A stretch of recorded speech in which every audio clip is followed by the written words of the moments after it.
책방은 어떠셨어요? 정말 들어가서 앉아서 책을 읽고 싶어지는 공간이고 사실 여기 오고 싶지 않았어요.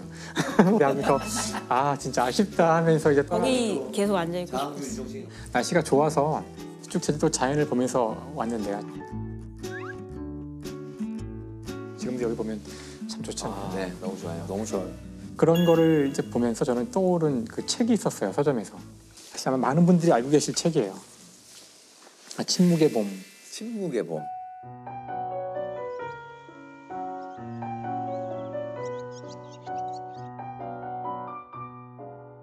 과학자가 쓴 문학적. 이런 게 정말 세상을 바꾸는 책이죠. 지금도 여전히 이게 진행 중인 얘기라고 생각해요. 특히나 가습기 살균제로 당한 나라에서는 할 말이 없죠, 이거. 제목만 봐도 느낌이 오지 않으세요? Silent Spring. 봄인데 새가 아이고. 지저귀지 않는다는 뜻이에요. 새는 다 어디로 갔을까?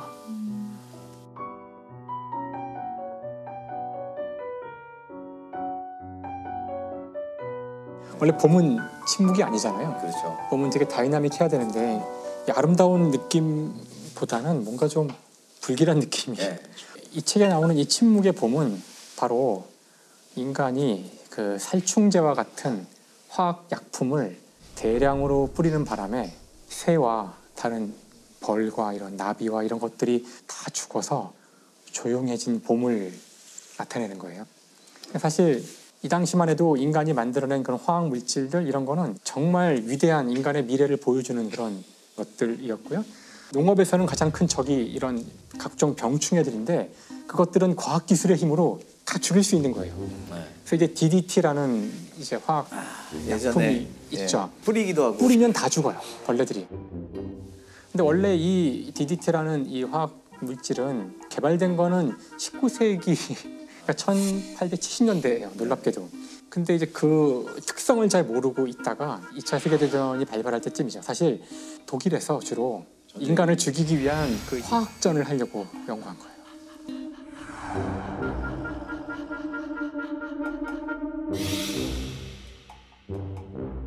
그래서 이 DDT라는 물질이 39년에 놀랍게도 살충 효과가 있다는 사실을 알게 되고요. 그 효과가 너무나 좋았기 때문에 정말 대규모로 이게 쓰여요. 그거를 우리 어린이들한테 계속 뿌렸어요. 하얀 가루를 뿌리잖아요. 이 때문에 그렇죠. 이를 죽이기 위해서 사람 몸에 뿌리고 몸에 진짜 안 좋은 건데. 웃으면서 뿌리고 그랬었죠. 살충제 DDT 7,000g을 전국에 배정해서 거리에 살포 소독하고 여름철의 전염병 예방을 위해서 큰 역할을 할 것이 기대되고 있습니다.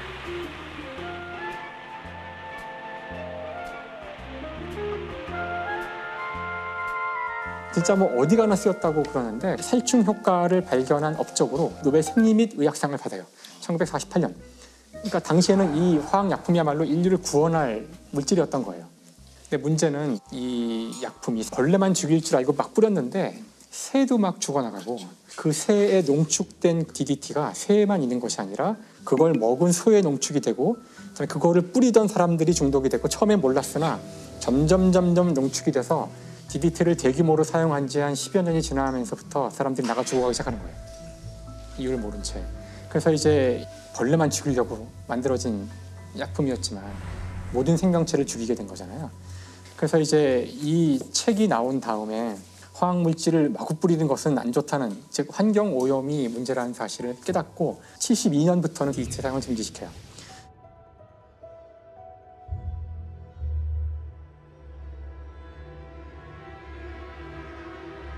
근데 이걸 보면서 이제 우리에게 가장 가까이 있었던 좀 이거보다 더 어처구니 없는 범죄가 있었는데 바로 가습기 살균제죠. 가습기 살균제로 인한 폐질환으로 어린이와 임신부 등 120여 명이 목숨을 잃었습니다. 전국의 병원에서 원인 불명의 특발성 간질성 폐렴으로 472명이 숨진 것으로 집계됐습니다. 가습기 살균제는 균을 죽이기 위해서 만들어진 화학약품이에요. 가습기라는 게 이제 물이 있는 거라 금방 거기가 세균에 감염되기가 쉬워서 원래는 자주 닦아야 되는데 이거를 가습기 물에 타면 닦지 않아도 세균이 생기지 않기 때문에 그냥 쓰시면 된다는 거예요. 그게 소독 효과가 있을 거야. 그렇죠. 사실 어떻게 들으면 되게 혹하는 이야기고 옛날에 그 정부에서도 공무원들 방에 그 많이 썼대요. 관리가 깔끔하게 지금 되니까. 썼던 것 같아. 저도 썼어요. 기억이 나요. 지금 생각하면 정말 바보 멍청이야 나도. 그러니까 살균제인데 여기에 들어간 약품들이 어디에 쓰이는 거냐면은 정화조를 닦는 데 쓰이는 약품이에요. 락스 이런 거. 약품들이에요. 그러니까 이거를 여기 이 가습기에 넣는다는 게 말이 안 되는 건데 아직 굉장히 종류도 한 뭐 수십 가지가 되고요. 이제 그 대표적인 게 에서 만들어졌던 거였죠. 그게 가장 많은 희생자를 냈던 건데요. 근데 이게 문제는 이제 94년부터 쓰이기 시작해서 1년이 채 지나기 전에 사람이 죽어요. 근데 이유를 모르죠. 처음에 이유를 몰라요. 이유를. 주로 이제 유아들이 죽어요. 그래서 2006년쯤에 이제 그 아산병원의 한 의사분이 아이들이 자꾸 죽는데 폐가 이게 섬유화된다 그랬어요. 폐가 굳어서 죽어요. 세균도 없고 바이러스도 없고 유전도 없고 뭐 요인을 몰라요. 근데 너무나 많이 이제 죽으니까 그 자기가 아는 소아과 의사들한테 메일을 쫙 뿌렸대요. 50개를. 혹시 이런 증세가 있냐? 나만 보는 건가? 여기만 생기는 건가? 정말 놀라운 일은 수많은 의사들이 똑같은 얘기를 한다는 거예요. 주로 봄에 많이 죽고 여름 되면 다 사라지고 모르겠다. 여름엔 가습기를 안 트니까. 안 트니까. 여전히 모르는 거죠, 이유를. 안타깝지만 이제 그런 사실까지만 알아내서 이거 논문을 썼대요. 근데 이제 소아에 대한 어떤 병인데 원인을 알 수 없는 원인 불명의 병. 이제 정작 이제 이 원인이 밝혀진 건 2011년인데 2011년에는 임산부들이 똑같은 원인을 알 수 없는 폐가 이제 섬유화되는 이유로 다 이제 막 죽어나가는 그런 일이 벌어진 거예요. 같은 병원에서.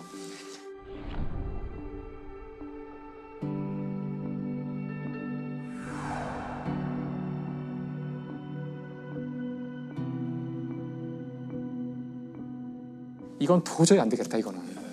질병관리본부에 이제 역학조사를 의뢰해요. 2011년이에요. 시판되기 시작한 게 94년.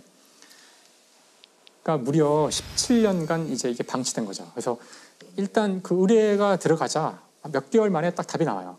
가습기 살균제. 그래서 정말 수많은 사실 이제 부모들, 남편들이 아이를 위해서, 임산부를 위해서 가습기를 그렇죠. 트는데 겨울 내내 그걸 맞고서 주로 봄에 죽는 거죠. 정부에 보고된 것만 220명 정도가 이제 실제로 인정받은 사람들이고 92명인가가 이제 사망한 케이스였고요. 가습기 살균제는 좀 화가 나는 일이기도 하고 그 판결이 결국은 그게 진짜 어이없게 났죠. 안타까운 게 그러니까 목기 같은 경우는 유죄 판결이 나왔죠. 이게 안타까운 게 사람들이 조금 더 편리하자고 하는 건데 그러니까 과학기술을 사용할 때 우리가 그것이 어떤 영향이 올지는 아무도 속단할 수 없기 때문에 끊임없이 의심하고 모니터링을 하고 관리하고 통제를 해야 돼요. 문제는 뭐였냐면은 이거를 당시 정부에서 관리부처에서 제대로 이걸 테스트 안 한 거예요.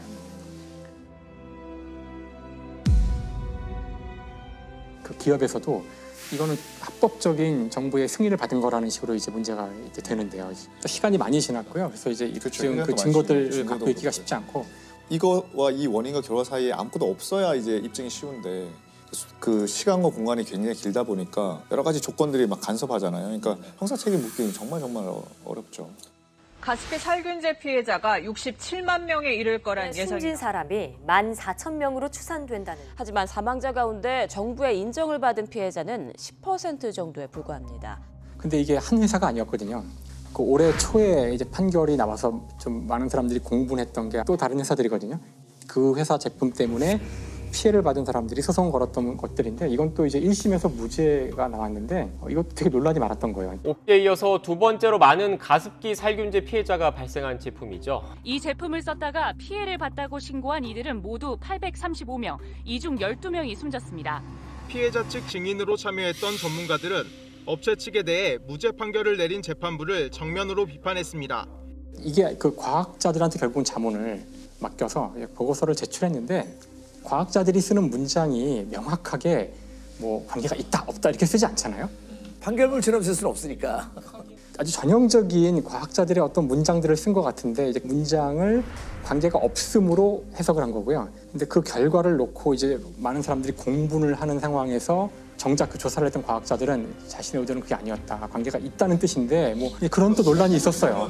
책임을 물으려면 고도의 개연성이 있어야 되고 형사는 진짜 다른 가능성이 없을 정도로 확실하게. 과학의 특성상 단정적인 표현을 쓰지 못했을 뿐 인과관계를 완전히 부정한 건 아니었다는 겁니다. TMIT에 흡입 노출된 쥐의 상부호흡기에서 염증과 변성이 발견되었습니다. 해석은 편향되었다고 보았습니다.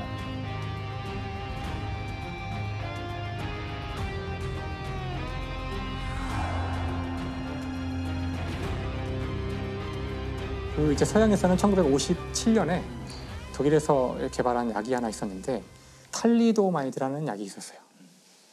탈리도마이드는 이제 진통제인데 뜻하지 않게 이 진통제가 그 산모들의 입덧을 약화시켜주는 그런 효과가 있었던 거예요.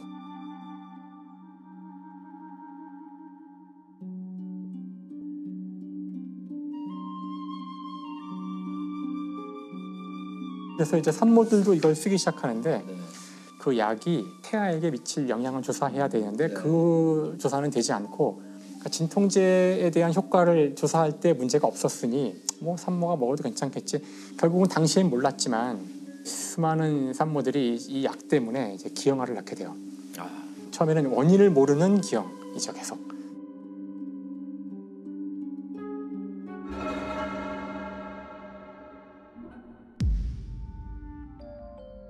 여기서 중요한 교훈이 미국은 희생자가 거의 안 생겨요. 왜 그럴까요? 이제 미국에다가 이걸 팔기 위해서 이제 승인 요청을 했는데 FDA에 있었던 프란체스 첼시란 분이에요. 당시 이제 그 조사관이죠. 이걸 승인할 수 없다. 왜냐하면은 입덧에도 효과가 있다고 지금 홍보를 하는데 태아에게 안전한지 테스트를 했어야 하는데 없다는 거예요. 근데 이제 제약회사가 예상할 수 있지만 큰 회사거든요. 이제 압력을 가하기 시작해요. 빨리 이거 통과해줘라. 그러니까 이제 이 사람은 사실 말단 공무원인데 6차례를 심사를 요청했으나 6차례를 거부했다고 돼 있어요. 아주 올곧은 공무원이네요. 결국은 허가가 나기 전에 이 사건이 터지고 그래서 이 사람은 영웅이 돼요. 지금도 우리가 FDA 승인을 얻으면 그거는 안전하다고 믿는 이유는 바로 이 첼시 때문이었고 그래서 나중에 케네디 대통령의 훈장을 받죠. 전 여기 두 가지 교훈이 있다고 생각해요. 과학기술이라는 것, 이것이 좋은 점이 물론 있고 편리한 점이 있지만 정말 그걸 관리를 잘하지 않으면 큰 재앙이 생길 수 있어서 지금도 우리가 생각하는 대로 되지 않을 확률이 거의 100%예요. 우리가 예상 못한 일들이 생길 수 있거든요. 그러니까 그게 무서워서 하지 말자는 얘기가 아니라 엄청난 그 통제와 감시와 의심을 하면서 발전시켜 나가야 되는 거고요. 두 번째는 결국 침묵의 봄으로 돌아오는 이야기인데 우리는 사실 생물의 입장에서 되게 희한한 종이에요. 호모사피엔스는. 다른 생명체는 여기 밖에 나가보면 서로 잘 어울려 살아가거든요. 풀에 벌레가 있고 저 산에 새가 있고 다 같이 함께 어우러져 살아가는데 호모사피엔스는 되게 지금 이 안에 보세요. 우리밖에 없어요. 그렇네요. 저도 사실 우리 집안에 벌레 한 마리만 들어와도 마음이 편안하지 않거든요. 우린 그런 종이에요. 우리는 잘 협력을 하지 않고 다른 종을 다 이렇게 배격하면서 나한테 걸리적거리는 나를 불편하게 하는 생명체가 나타나면 다 죽여버려요. 다 없애버릴 수 있다고 강하게 믿고 다 없앴죠. 호랑이고 뭐고 인간한테 위협이 되는 동물은 우리 주위에 없어요. 그렇죠. 작은 곤충이나 이런 해충조차도 선별적으로 죽일 수 있다고 착각을 하는 건데 그렇게 하다가 다 죽는 거죠, 생명체들이. 그 인간이 뭐라고 하려고 하는 짓들이 다 민폐더라고요, 자연한테. 과연 우리가 지구의 주인인가? 참 아니라고 생각하거든요. 우린 지구의 세입자예요. 우린 세입자인데 왜 우리는 다른 생명체와 함께 살아가려고 노력하지 않는가? 그러니까 이건 사실 인류가 자연에 대해서 행하는 범죄라고 저는 생각해요. 그래서 사실 우리의 정말 가장 큰 적은 편리예요, 편리. 이 문제의 해결이 우리가 지금까지 얘기해왔지만 어떤 잘못된 특정 범죄자를 잡아서 감옥에 가두는 것이 문제의 해결이라면은 오히려 우리가 해결할 수 있을지도 몰라요. 근데 지금 이야기하고 있는 이 환경이나 이런 문제의 해결은 찝어서 없애서 해결하는 것이 아니라 우리 모두가 조금 더 불편하게 살아야지 해결되는 건데 뭘 하려고 그러지 말고 내버려 두라지. 제가 좋아하는 박준 시인의 시집 가운데 너무 좋아하는 게 있어서 그 문장을 이야기하면 될 것 같은데요. 사람이 새와 함께 사는 법은 새를 새장에 가두는 것이 아니라 마당에 풀과 나무를 가꾸는 것이다. 이건 인간과 자연의 문제만은 아니고 다른 인간, 다른 국가, 내가 속하지 않은 다른 집단, 그들을 내가 원하는 곳에 틀에 맞춰서 넣으려고 하기보다 어떻게 하든 그들에게 공존할 공간을 마련해 보려고 하는 노력부터 해야 되지 않을까. 거의 매번 이제 녹화 때마다 김상욱 교수님이 책을 얘기했는데 어떤 시청자는 또 출판사와의 커넥션 환경단체요. 한번 짚고 넘어가야 될 문제. 유명한 책입니다. 네. 아 그러네요. 출판사하고는 아무 관계가 없습니다. 아 서점은 너무 좋아서 가기 싫다. 야 이것도 아이디어네.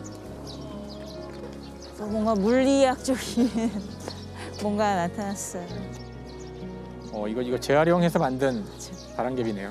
이제 과학자이다 보니 어떤 과학자의 사회적 책임 이런 얘기들을 이제 이따금씩 생각을 다 하게 되잖아요.